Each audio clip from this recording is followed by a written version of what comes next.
Super Bowl's this weekend, and we got ahead of the Super Bowl news that ESPN, ABC, Fox, Warner Brothers, who own the TNT and Turner platforms, are combining forces to put together a streaming service dedicated to sports. So, Yeah.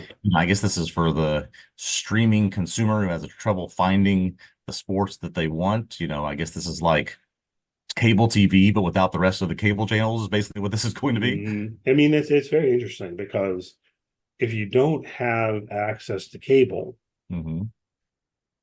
sports can be difficult. Yeah. Sports can be difficult. I have a lot of personal experience with this as someone who decided to quote unquote cut the cord, as they say, back in 2010. I was like, Yeah. well, I can just use Netflix and Hulu. And I had broadcast television in the apartment I was living in, actually, if I wanted to use it, which sometimes I would for Yeah. sports, Right. right? But then other things, it's on ESPN, it's on TNT. Um, there is a difficulty, Yeah. Of course, there have been ways to find such things. Um, but and then more recently, of course, access through like Hulu, ESPN Plus, and all of that. Yes. But since the sports world is as fractured as it is, the idea of something that would combine things from ESPN, things from Fox, things from TNT. I guess CBS doesn't get in here. I guess Yeah. I haven't ABC seen doesn't that. get in here. Yeah. So not comprehensive. No, no, it's certainly not. So, all right. So play along with a little thought experiment for me where, so we have down the road this conglomerate of sports streaming services. Down the road, we're going to get somebody consolidating all the other streaming services into one package. Do we eventually, those things get combined years down the road and we're just all back to what we had before, which was cable TV with all these things? Is that what's going to happen? Maybe, but I don't. I mean, personally, I don't necessarily object to it. I see a lot of people say things like this, like, streaming was a mistake," or Yeah.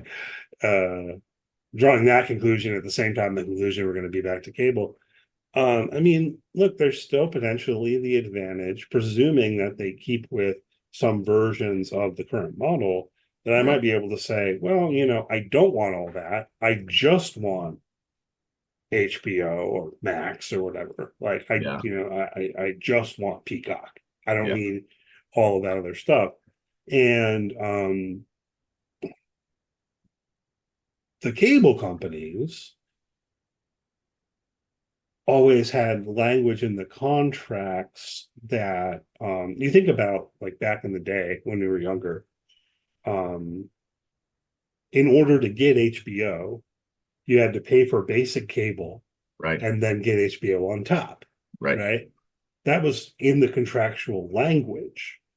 That changed relatively recently. I want Yes. to say like 2018 or something like that, when the contracts were coming up, that finally the networks like HBO said, no, we're not going to agree with that. We want to be able to sell Yeah. our product direct to consumer Correct. through a streaming service and all of that. So um, I don't know, I mean, is it the worst if down the line, say you have a bundle, maybe you get some discount because you're paying for the whole bundle, or you could just go, cherry pick this one or that one, you That know. that that's what I think is coming, frankly. Someone's going to eventually figure out a way to a la carte this thing where whatever you want, you can pick it, put it into your basket, and that's the thing that you get for some sort of tiered or leveled down discount, unless it doesn't allow you to, or it doesn't mean you have to do each one of them individually. Mhm. That may be 2 decades from now, but to just pick whatever you want, I don't know. We'll see. Probably. The one big wrinkle in this is the cable companies, Yeah, yeah.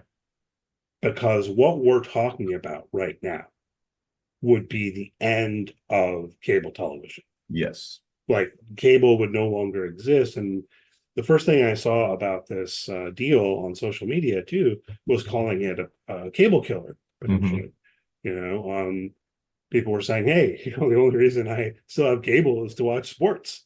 Yeah. You know, and so there is what I'm trying to get at is, look, from a consumer level, I might sit here and say, well, I'm perfectly fine with that, but you've got still pretty big corporate interests on the Yes, you side of the do. cable companies that factor into this, and Yeah. we'll see where it all goes. Well, I didn't mean to take us too far down a rabbit hole of industry talk, but this is, pretty seismic news for something like this to happen, particularly in the streaming age. Yeah, I think so for sure, for sure. And I mean, if it goes so far as to be a sports bundle that also does give you the stuff from like CBS and the stuff from NBC, um, and now we're really cooking with gas, as it were. Yeah, But this in and of exactly. itself is kind of a big deal, for Yeah. sure.